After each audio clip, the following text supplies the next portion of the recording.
함께 보실 하나님의 말씀은 마태복음 11장 1절로 6절까지 말씀입니다. 마태복음 11장 1절로 6절까지 말씀을 교독하도록 하겠습니다. 예수께서 12제자에게 명하기를 마치시고 이에 그들의 여러 동네에서 가르치시며 전도하시려고 거기를 떠나가시니라.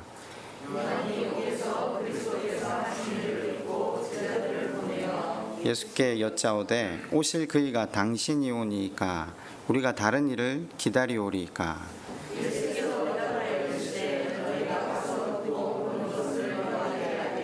맹인이 보며 못 걷는 사람이 걸으며 나병 환자가 깨끗함을 받으며 못 듣는 자가 들으며 죽은 자가 살아나며 가난한 자에게 복음이 전파된다 하라. 누구든지 나로 말미암아 실족하지 아니하는 자는 복이 있도다 하시니라. 아멘. 6절 말씀을 오늘 본문 말씀이라고 올렸는데 문맥을 살펴보지 못하면 이해가 안 될 것 같아서 1절부터 참고해 보았습니다. 여러분 혹시 6절을 읽으시다가 그런 질문 들어본 적 없으십니까? 누구든지 나로 말미암아 실족하지 아니하는 자는 복이 있도다. 어떻게 생명의 구주이신 예수님을 만났는데 사람이 실족할 수 있습니까?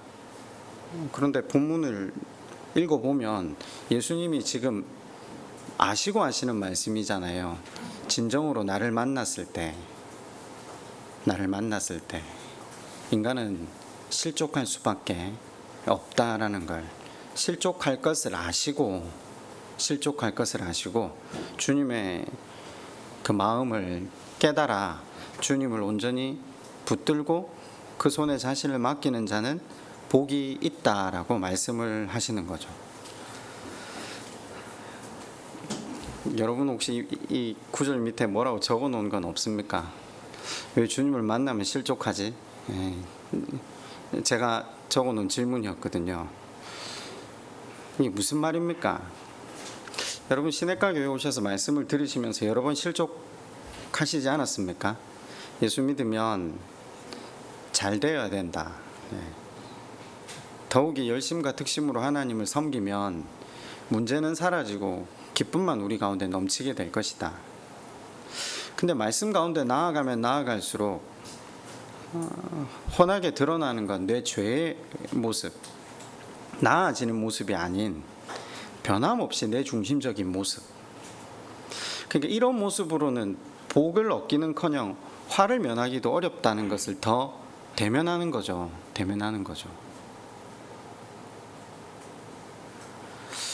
주님을 만나고 왜 실족했는지, 주님을 만난 우리가 실족치 않고 복을 누리는 방법을 오늘 말씀을 통해 찾아보려고 합니다. 제가 지금 서두에 여러 가지 화두를 던지면서 좀 생각을 해보자는 거죠. 우리가 성경 읽는 방식이 그렇잖아요. 항상 사람을 주인공으로 착각하면서 우리가 읽었는데, 왜냐하면 성경의 중심이 하나님이라고 말은 했지만 주인공이 항상 사람이다 보니까 이 사람들이 복을 받네요. 근데 우리 프레임이 뭐죠? 인과응보와 건선징악, 합리성과 효율성이 우리 프레임이거든요. 우리가 다 가지고 있어요. 그러면 복을 받으니까 이 사람은 당연히 열심과 정직으로 살았으니까 이와 같은 복을 받을 거야 라는 데이터가 우리 안에 있어요. 그런데 성경을 읽다 보니까 저희가 그랬잖아요. 의구심이 생긴다고요. 가만히 자세히 들여다보니까 이 한 사람 한 사람이 열심이나 정직과 거리가 먼 삶을 살고 있는데 왜 이토록 이 사람들이 큰 은혜와 복을 누리고 있지? 이제 의구심이 드는 거죠. 원인을 찾고 또 찾아보아도 한 가지밖에는 원인이 발견되지 않았어요. 하나님 아버지의 당부되심. 우리를 향한 사랑에 있어서만큼 하나님은 낭비 수준으로 갖다 부으시는 거죠. 성경에 나오는 모든 인물들은 실은 탕자와 같은 삶을 사는 거죠. 늘 반복적으로 그 삶을 고치시고 회복시키시며 체휼하지 않으시고 잔치를 베푸시며 다시 그로 하여금 하나님 나라를 누릴 수 있도록 돕고 계신 하나님. 열왕기서가 그렇다고 했잖아요. 지난주 우리가 여기 열왕들 그리고 선지자들 주변 인물들이 주인공이 아니라고 했잖아요. 주인공은 누구시라고요? 하나님. 변함없는 사랑으로 그들을 인도하고 계신 하나님. 지난주 요사밧을 살펴봤는데 그렇게 칭찬을 받고 있는데 사실 들어가 보니까 한 일을 찾기보다는 오히려 하지 말아야 될 일을 하고 있는 여호사밧을 만났잖아요.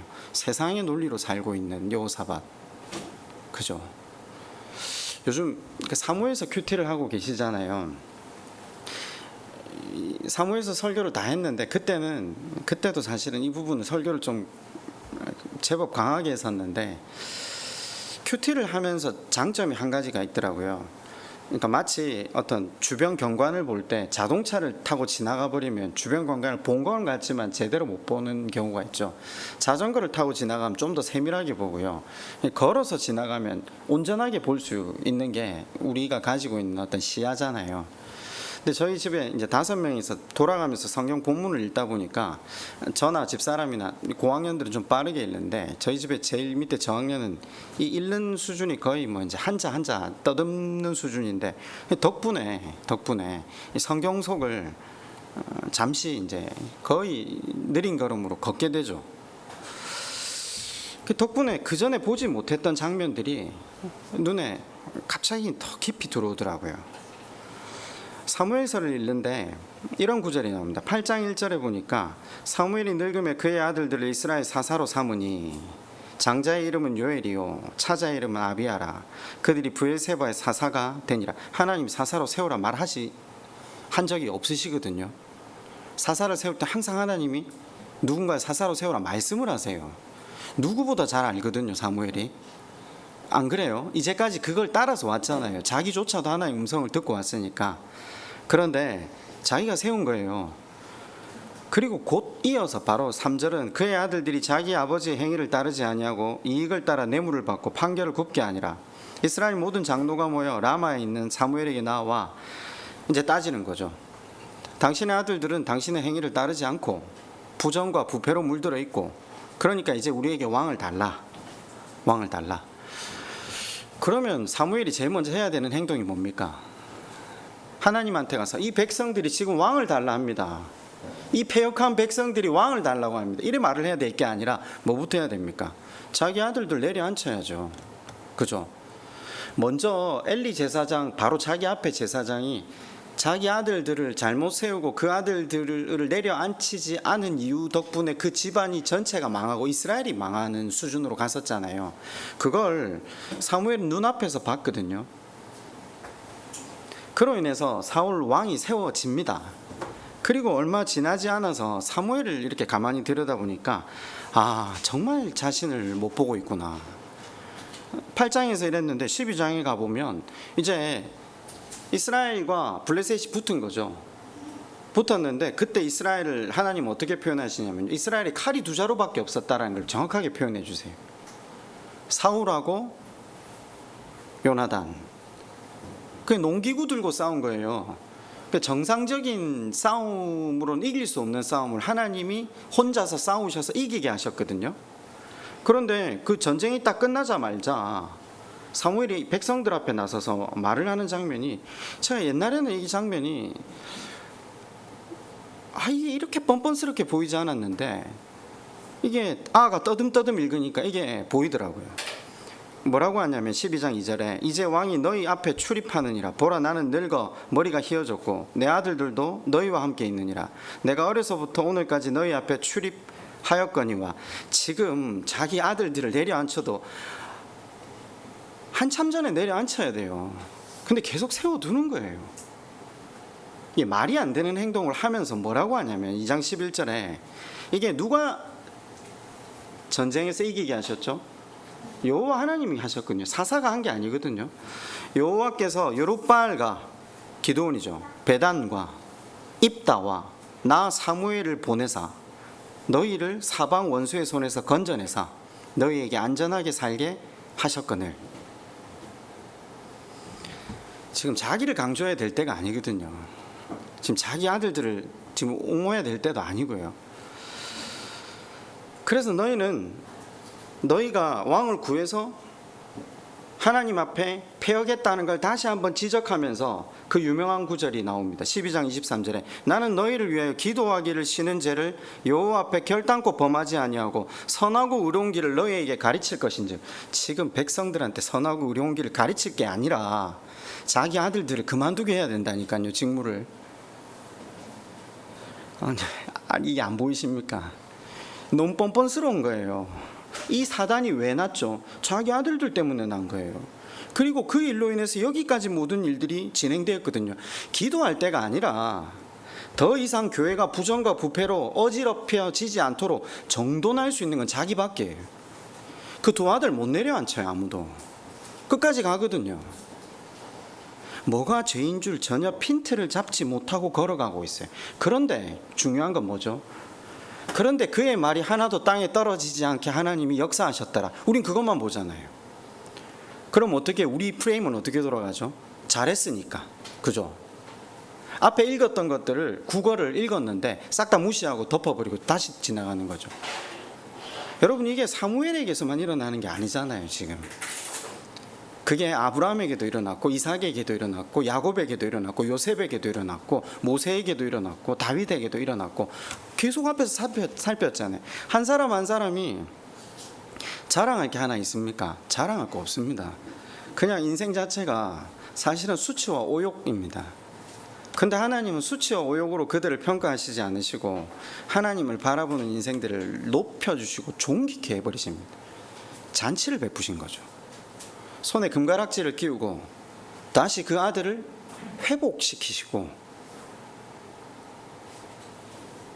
그 인생이 다시 하나님 안에서 누림이 가해질 수 있도록 도우신 거죠. 성경을 읽으면서 성경은 전체가 다 복음입니다. 그런데 우리가 지난 시간 살펴본 여호사밧, 그리고 엘리야, 아합, 아하시야, 자, 그 하나님의 사랑 안에서 살아가는 모든 사람들이 공통적으로 하나님 앞에 질문을 하고 나아가고 있습니다. 자, 이거 이제 또 다른 이제 문맥이라고 한번 생각을 하시고 한번 고민을 해보자는 거죠. 아합은 하나님을 알았습니까? 몰랐습니까? 알았죠. 예, 알았죠. 눈으로 봤잖아요. 갈멜산에서 불 떨어지는 것도 봤고 3년 반 만에 비 오는 것도 봤고 하나님을 믿지 않을 때 사람들이 어떻게 된다는 것도 봤고 전쟁에서 2번이나 완벽하게 승리케 하시는 하나님도 경험했잖아요. 그죠? 그러면 그분의 전지전능하심을 경험했는데 하나님을 왜 의지하지 않습니까? 이제 이게 핵심이죠. 네. 이게 핵심이죠. 왜 의지하지 않죠? 하나님 의지하면 하나님 말씀대로 살아야 된다는 것, 그것에 자기를 드리고 싶지 않은 거죠. 그죠? 간단합니다. 그런데 하나님의 심판의 선언이 나봇 포도원 사건 이후로 전해지니까 이러면 지옥 가겠구나, 이 죄의 문제를 해결할 수 없구나. 그래서 어떻게 합니까? 회개합니다. 네. 그 회개로 인해서 하나님의 용서와 위로를 얻는 걸 우리는 살폈습니다. 그런데 좀 시간이 지나가니까 자신이 얻고자 하는 것을 얻고자 하니까 하나님 말씀 안에서 살아가면 안 되거든요. 길러온 나무 얻기 위해서 하나님 방법을 의지하지 않고 또 자기 방법, 세상의 방법을 의지해서 나아가 버립니다. 말씀대로 살아서는 그거 못 얻는다니까요. 그 세상의 논리를 살기를 선택해 버린 대가가 뭐죠? 허망하게 죽어버리죠. 바로 그 뒤에 아들 아하시야가 왕이 됩니다. 지난주 우리가 살폈잖아요. 난간에서 떨어져 중병이 걸리는데 이 병의 문제를 해결하기 위해 누구에게 선지자를 보내죠? 어떤 선지자에게 부하들을 보내죠? 바알세불, 바알 선지자들에게 내 목숨 살 수 있냐? 내 목숨 좀 치료해 달라고 기도해 달라. 근데 그 중간에 막아섰잖아요. 이스라엘에 어디 하나님이 없어가지고 지금 우상에게 가서 그걸 물으려고 하냐? 엘리야가 막아섰지 않습니까? 하나님을 찾지 않죠. 왜죠? 아하시야는 그걸 안 봤습니까? 앞에서 갈멜산 사건부터 안 본 사람입니까? 다 봤죠. 아들은 더 잘 알죠. 앞서 전쟁에, 그 큰 전쟁에 2번이나 하나님께서 역사하셔서 이긴 걸 왜 모릅니까? 그런데 지금 내가 하나님을 의지해서 하나님이 내 목숨을 구해주면 살아생전에 내가 하나님의 사람으로 살아야 된다는 일에 자기를 드리고 싶지 않은 거예요. 이 사람도. 하나님을 찾음으로 다가올 뒤의 순서, 말씀 순종이 자신의 삶의 라이프 스타일과 맞지 않으니까 바알을 붙들기로 결단한 거죠. 제가 그랬잖아요. 왜 이스라엘 사람들이 하나님을 안 섬기고 바알을 섬기냐. 바알 숭배는 자기를 부인할 이유가 없어요. 자기 하고 싶은 거 싹 다 하고 얼르고 달래면 내가 원하는 것까지 또 얻어낼 수 있는 게 바알이거든요. 근데 아합도 아하시아도 바알이 무능하다는 걸 눈앞에 봤잖아요. 갈멜산에서 불로 졌고 비로 당했고 그 산 아래에서 죽음을 당했지만 시간이 지나가니까 또 욕망에 휩싸이니까 바알 신이 자기에게 훨씬 매력적인 겁니다. 그럼 엘리야, 자 이제 엘리야입니다. 아합, 아하시아, 여호사밧은 또 그렇다 치고 선지자는 어찌해야 됩니까? 선지자는 자신을 하나님께 온전히 맡겨야 되는 사람 아닙니까? 그죠?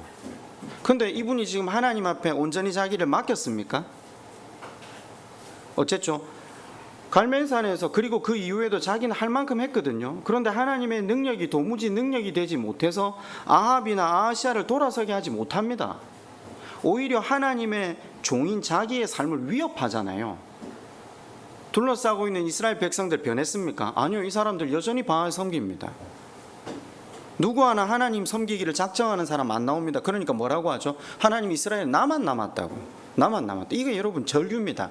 신앙의 전류가 아니라 질문이죠. 뭐하고 계시냐는 거죠. 도대체 뭐하고 계시냐는 거죠. 그 전능하심과 그 능력과 그 힘으로 도대체 뭘 하고 계시냐는 거죠. 그래서 가만히 있잖아요. 안 움직이죠. 그랬더니 이름 없는 선지자가 나가서 일해야 되고 미가가 나가서 일해야 되는 상황을 우리가 앞에서 살폈습니다. 하나님의 간섭을 요구했는데 자신의 신앙적인 기대가 기대하는 대로 충족되지 않자, 아니 하나님이 답하시지 않자 그 다음에 가만히 있습니다. 왜? 가만히 있었다니까요. 믿는 것도 아니고 안 믿는 것도 아닌 모습으로 그냥 가만히 있습니다. 근데 중요한 건 내가 이런 입장을 취하게 된 이유가 누구 때문이라는 거죠? 하나님 때문이라는 겁니다. 그래서 가만히 있습니다. 내가 원하는 때에 내가 원하는 식으로 내 눈앞에 답을 주셔야 되는데 나는 내 할 걸 다 했고 다음부터 일어나는 모든 일은 하나님 책임이라는 겁니다. 그래서 물러나 버립니다. 저는 목사니까 저는 엘리야가 확연하게 이해가 됩니다. 근데 목사가 아니더라도 우리도 우리 삶에서 이런 문제를 대면하지 않습니까? 지금 결국 이 엘리야가 취한 행동은요, 불순종입니다. 하나님을 적극적으로 따르고 그 말씀에 자기를 맡기지 않은 거다. 방관자로 서 있거든요. 그 성경은요, 방관자의 자리가 중립지대라는 건 없습니다. 하나님을 따르지 않으면 하나님을 안 따르는 자리밖에 없는 겁니다. 이해가 되십니까? 하나님 안 따르면 그게 불순종입니다. 쉽게 말하면. 그런데 결국은 엘리야나 아합이나 아하시아나 사무엘이나 여호사밧이나 이 사람들이 그 자리에 자주 선다는 겁니다. 근데 하나님을 다들 모릅니까? 아니죠. 자기 뜻대로 하나님이 일하시지 않는다는 것, 그것 때문에 하나님 앞에 순종함으로 나아가는 것을 못하는 겁니다. 저는 사실 엘리야가 굉장히 눈에 밟히더라고요. 이 지금 성경에는요, 이 엘리야가 들어가고 나면 신약에 누가 엘리야의 역할로 다시 나오죠? 세례 요한, 그죠? 구약에서 가장 큰 인물하면 모세하고 엘리야를 그대로 꼽잖아요. 그래서 신약의 변화산 사건에 엘리야와 모세가 내려올 정도로. 그런데 이 엘리야가 일하고 앉아 있습니다. 하나님은 불을 내려서 그 재물을 받으시고 3년 반 만에 비를 내리시는 능력을 행하실 수 있음에도 불구하고 또 자기를 잡으러 온 수하들 50명을 하늘에서 불을 태워서 죽이실 수 있는 심판의 능력을 가지고 계시면서도 아합과 아하시아 같은 사람은 못 바꿔놓네. 이스라엘 모든 백성들은 아무도 돌아서지 않네. 그 엘리야가 자기의 위치와 하나님에 대한 불만이 얼마나 가득 차 있는지. 결국 엘리야의 질문은 이겁니다. 하나님은 누구시냐? 예. 하나님 왜 이렇게 일하시냐? 예. 조금 더 다르게 표현하면 하나님 뭐 하고 계시냐? 내 기도에 내가 원하는 대로 제대로 응답하시지 않으시고 어디가 계시냐? 지금 이야기입니다. 아니, 이 질문 밑에 사실은 정확하게 핵심된 생각은 이거죠. 내 처지가 이게 뭐냐? 그거 아닙니까? 지금 엘리야가 그 말이에요. 천지를 지으신 하나님, 당신의 아들을 아끼시지 않고 우리에게 보내시는 그 하나님인데 내 꼴은 이게 뭡니까? 내가 기도를 안 했습니까? 내가 무슨 헌신을 안 했습니까? 내가 하나님 앞에 온갖 걸 다 드렸는데 왜 가만히 계시는 겁니까? 그죠? 이걸 지금 뭉뚱그려서 엘리야가 쏟아내는 겁니다. 그런데 성경은 여기에 대해서 답을 하고 있습니다. 이제 이게 핵심입니다. 지금 앞에 수없이 많은 예를 하나 들었고요. 핀트를 못 맞추고 있는 우리에게 근데 우리가 그 예수님을 만나기만 하면, 하나님을 대면하기만 하면 엘리야처럼 실족해 버리거든요. 그러니까 예수님이 지금 나를 만나고 실족하지 않는 자는 복이 있다고 말씀하시잖아요. 앞선 수없이 많은 선지자와 수없이 많은 성경의 인물들이 하나님을 만났을 때 실족했다니까요. 왜 강야로 나를 모십니까? 내가 원하는 건 이게 아닌데요. 성경이 뭐라고 답하는지, 네? 성경은 답을 하고 있다니까요. 여러분 여러 차례 읽으셨어요. 그걸 한번 오늘 이 시간 한 번만에 정리해 보자는 거죠. 요한복음 14장 8절로 한번 가보실래요? 요한복음 14장 8절입니다.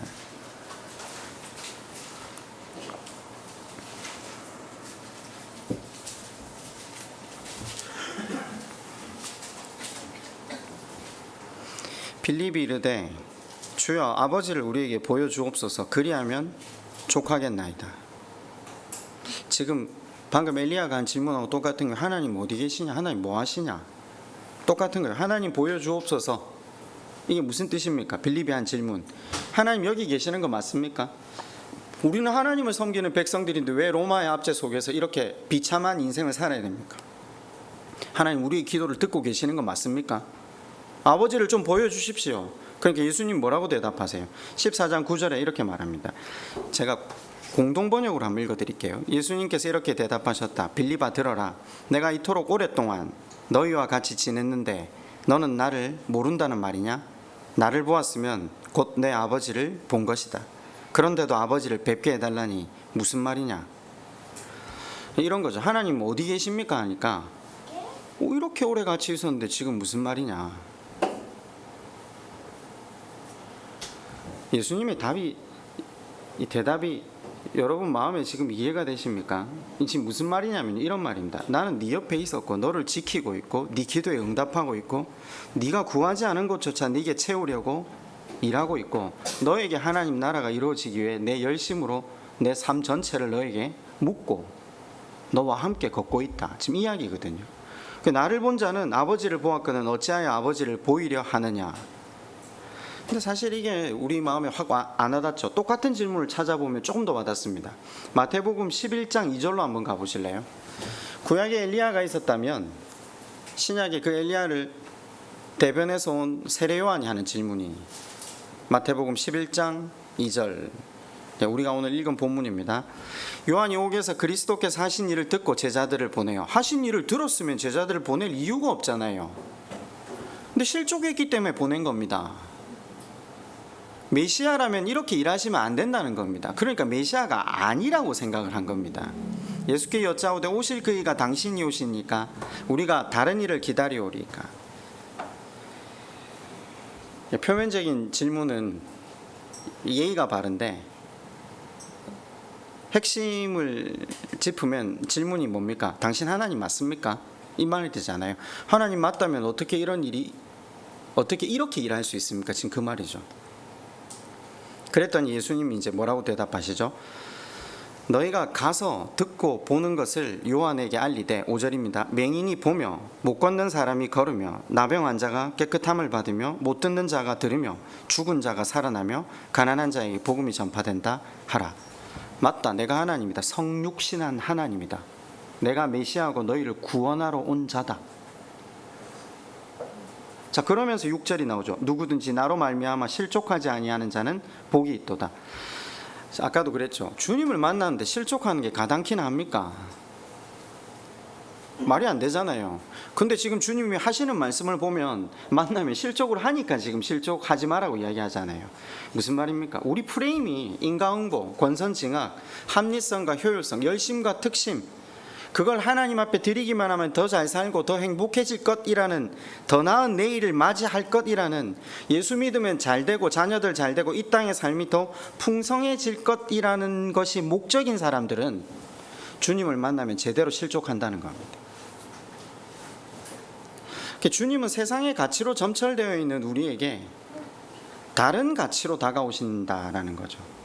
그래서 주님은 나의 나됨을 보라라고 하시는 거죠. 내가 뭘 하나 봐라. 인간이 할 수 없는 걸 한다는 거죠. 인간이 스스로 고칠 수 없는 걸 고치신다는 거죠. 그게 뭡니까? 죄로 인해 분리된, 죄로 인해 하나님과 단절된 우리를 고치신다는 거죠. 하나님 없이 살아가는 인생, 생명을 잃어버린 인생을, 죽어버린 인생을 고치신다는 거죠. 생명이 가장 가치롭고 그 죄의 문제를 해결하지 않으면 아무것도 소용없는 그 인생, 하나님과 더불어 사는 것이 우리 인생의 유일한 그 빈 곳을 채울 수 있는 유일한 방법임을 제시해 주시면서 오늘도 그 하나님 나라가 우리 가운데 이루어지게 하나님은 애쓰고 있다. 지금 그 이야기죠. 주님의 주님 되심을 직면한 요한과 제자들이 반응이 어땠죠? 아합의 반응이나 아하시아의 반응이나 엘리야의 반응이나 사무엘의 반응이나 똑같습니다. 무슨 말이냐?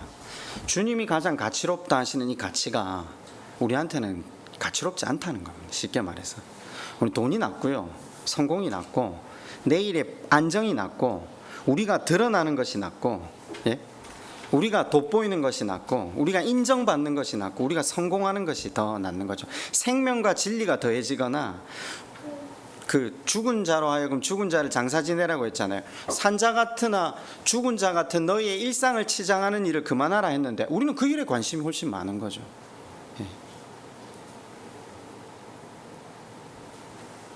우리는 죄의 문제, 생명의 문제, 이 문제에 관심을 기울이지 않습니다. 이게 그 가치를 깨닫지 못한 사람이 주님을 만나서 주님이 하시는 일을 만나면 실족하는 거죠. 요한복음 14장으로 다시 한번 가보실래요? 14장 11절입니다. 요한복음 14장 11절입니다. 내가 아버지 안에 거하고 아버지께서 내 안에 계심을 믿으라.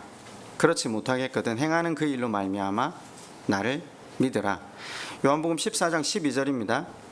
다 같이 한 번만 이 부분 읽어볼까요? 자, 시작. 내가 진실로 진실로 너희에게 이르노니 나를 믿는 자는 내가 하는 일을 그도 할 것이요 또한 그보다 큰 일도 하리니 이는 내가 아버지께로 감이라. 여러분, 이게 무슨 말입니까? 이 구절 이제 읽으셨어요. 제가 앞에 설명을 쭉 하면서 이제 이 구절 읽었잖아요. 그죠?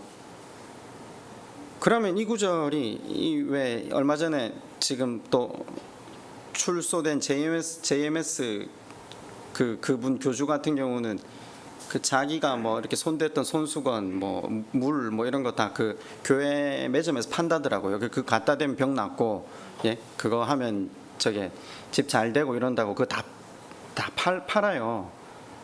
왜냐하면 이 말씀을 기반으로 한 거죠. 나를 믿는 자는 내가 하는 일을 그도 할 것이요 그보다 더 큰 일도 한대요. 네? 예수님 진짜 그 일을 하셨어요? 예수님 지금 반대 일을 하셨는데요. 성경을 모르니까 뭐 그럴 수 있다 치고요. 근데 지금 우리는 이걸 읽었으면 어떤 해석이 나와야 되죠? 지금 이 이야기가 뭐죠? 우리더러 지금 뭔 일을 하라는 거잖아요. 뭘 하라는 겁니까? 더 큰 기적을 행할 수 있다, 뭐 전도를 해서 교회를 더 키울 수 있다, 지금 그 이야기가 아니잖아요. 인간이 스스로 해결할 수 없는 죄의 문제, 죽음의 문제, 죄와 부패와 어둠과 파멸에서 하나님이 어디로 옮기셨죠? 생명과 온전함과 영광으로, 영생으로 우리를 옮기셨잖아요. 우리 가운데 하나님께서 목정하신 것은 그 생명과 진리, 영원한 하나님 나라를 우리에게 허락하심으로 우리로 그것을 이루게 하시는 게 하나님의 목표인데, 우리가 거기 관심이 없으면요, 사실 우리는 그냥 그 세상의 가치에 타협하고 썩어질 것을 구하는 것에 하나님을 사용하죠. 계속해서. 근데 하나님은 우리한테 와가지고 진리와 생명과 거룩과 구원을 이야기한다. 이러니까 하나님은 오늘 평행선을 그리는 거죠. 자, 제가 지금 내가 한 일을 너희들이 할 것이다. 이게 지금 오늘 우리가 마음에 새기고 가야 될 핵심 주제인데, 그걸 예수님이 마태복음 4장에서 설명을 이렇게 하세요. 이건 제가 그냥 읽어드릴게요. 마태복음 4장의 앞부분 뒷부분 뭐 이렇게 다 대략 기억은 하시겠지만, 예수께서 요한이 잡히셨음을 들으시고 갈릴리로 물러가셨다가 나사렛을 떠나 스불론과 납달리 지경 해변에 있는 가버나움으로 가서 사시니, 이는 선지자 이사야를 통해 하신 말씀을 이루려 함이라. 일러스되 스불론 땅과 납달리 땅과 요단강 저편 해변길과 이방의 갈릴리여, 흑암에 앉은 백성이 큰 빛을 보았고 사망의 땅과 그늘에 앉은 자들에게 빛이 비치었도다 하였느니라. 이때부터 예수께서 비로소 전파하여 이르시되 회개하라, 천국이 가까이 왔느니라. 흑암과 사망의 자리 스불론과 납달리 땅은 사람이 안 가는 곳이에요. 저희 죄악의 땅이라고 제쳐 놓은 데거든요. 예수님 거기로 들어가신 거죠. 이게 어떤 표현이냐면요, 우리를 표현하는 거예요. 그 예수님 아무리 말씀하셔도 거기에 관심 없어하는 우린 돈이 중요하죠. 우린 성공이 중요하고 높이 올라가는 게 중요하고 내일의 안정이 중요하거든요. 그 생명, 죄, 사망, 이건 나중에 병원에 누웠을 때나 생각할 거라고 생각하고 살아요, 우리가. 그런데 하나님이 우리 실종 가운데 들어가셔서 도무지 세상으로 가득 차서 내 중심에서 벗어나지 못하는 우리를 설득하고 또 설득하고 울고 안고 타이르고 야단치시는 그 자리를 오늘 마태복음 4장 12절 이하가 설명을 해둔 거예요. 이게 신비적인 설명이 아니라 죄악된 자리, 흑암과 암흑된 그 자리, 세상의 가치로 똘똘 뭉친 그 자리, 그 내 형편 속에 찾아오셔서 우리와 씨름하고 계신다는 거죠. 야복강가에서 야곱과 씨름하셨잖아요. 그게 부흥이라고 하지 않잖아요. 거기서 한도뼈가 깨어져 가지고도 야곱이 뭐라고 합니까? 자아가 안 깨어집니다. 그랬더니 하나님이 어떻게 하시죠? 죽여야 되잖아요. 원래라면요, 그 반쯤 죽여야 되잖아요. 그럼 자아가 분해될 거 아닙니까? 근데 어떻게 하세요? 이스라엘이라고 해주세요. 네가 이겼다. 이게 보이십니까? 또 다독여 주시는 거예요. 아니, 지금 사무엘이 지금 거기서 그 이야기를 해야 될 때가 아니라니까요. 내가 기도를 쉬는 죄를 범치 아니하겠다. 지금 기도하지 말고 자기 아들 내려앉혀야 되는데, 근데 하나님 또 거기 가서 안으시고 그의 말이 하나도 땅에 떨어지지 않게 이스라엘 백성들을 위해서 일하고 계신 하나님. 이게 성경 내도록 흘러오는 이야기예요. 설득과 씨름, 죄와 사망과 흑암과 세상의 얼룩진 가치대로 가고 있는 우리들을 또 붙들고 하나님이 떠오르시고 달래시고 설득하시고, 그 하나님이 우리의 자리에 앉아서 우리와 함께 사시며 우리를 이해시키고 또 설득하시고 또 다독이신다. 지금 그 이야기입니다.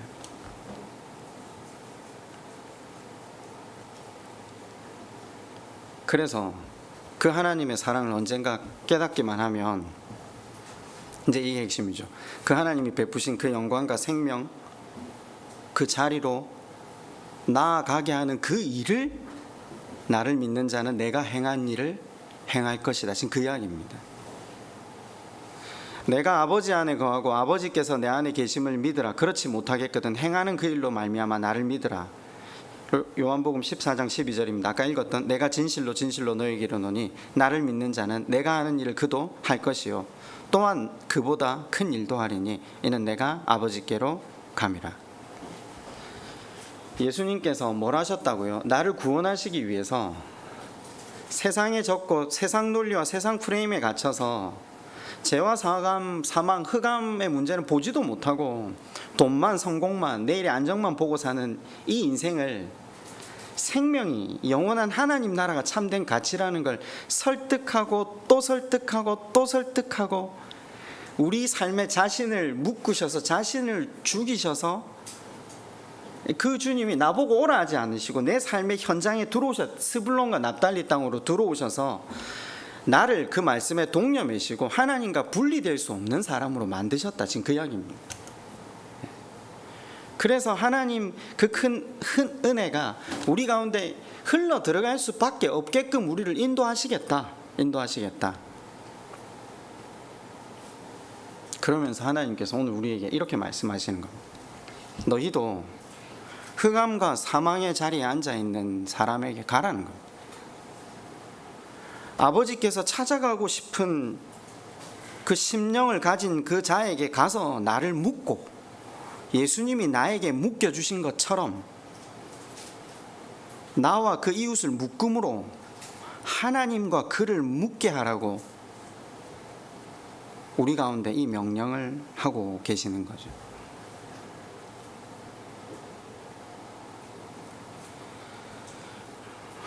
옛날에 제가 집사람한테 그러니 자기는 언제부터 예수를 믿었냐? 그러니까 자기는 어릴 때부터가 아니라 고등학교 가서 믿었다고 하더라고요.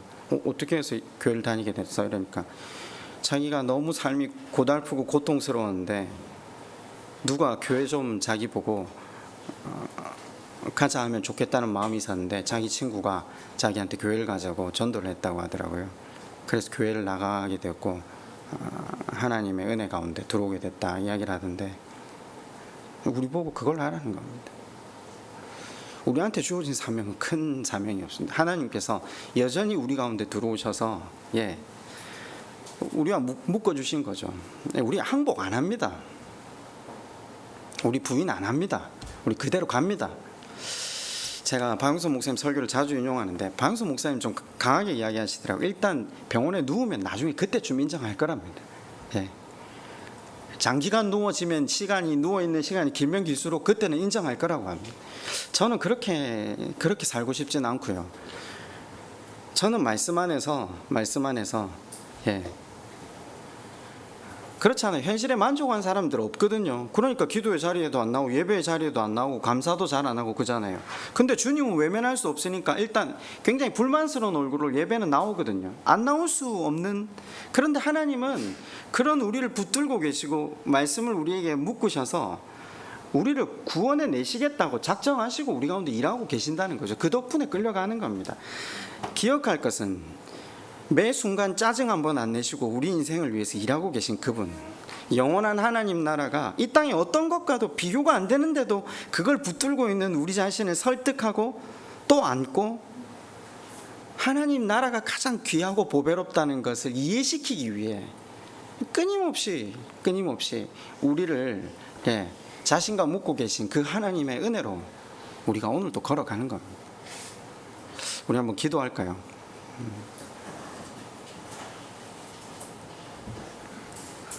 우리 몇십 년 교회 다녔잖아요. 주님이 당신의 삶 전체를 우리 가운데 묶으시고 우리의 그 죄된 어두운 자리까지 내려오셔서 오늘도 우리 마음에 깨닫게 하시고자 하는 것이 이 땅의 어떤 것과 비교가 안 되는 그 하나님 나라, 생명, 하나님 주시는 그 평강. 여러분 이 시간 우리 하나님 앞에 이렇게 한번 기도합시다. 우리 마음에 깨닫게 하시려는 그것들이 하나님 조금이라도 깨달아지게 해달라고 성령 하나님께 우리 그걸 위해 한번 함께 간구합시다. 우리 한 번 더 같이 기도할까요? 우리에게 맡기신 사명은 우리에게 동려 메어 주셔서 이제 우리를 야단치거나 짜증을 내시거나 그죠? 그러시지 않고 우리가 그 하나님 나라가 가치로운 것임을 알 수 있도록 오늘도 하나님께서 우리 가운데 일하신 것처럼 하나님이 그 사랑이 필요한 사람에게 우리도 가서 묻기라는 거거든요. 십자가를 지라는 거겠죠. 여러분 이게 참 어렵습니다. 그런데 우리한테 맡겨진 사명이 이겁니다. 우리 순회에서 할 수 있고요, 우리 가족 가운데 할 수 있고, 우리 직장에서 할 수 있습니다. 하나님께서 생각하시는 사람, 하나님께서 흘려보내길 원하는 그 은혜, 그 역할을 감당하게 해달라고 우리 시간 그렇게 성령 하나님께 도우심을 함께 한번 구합시다. 우리 마지막으로 한번 기도할까요?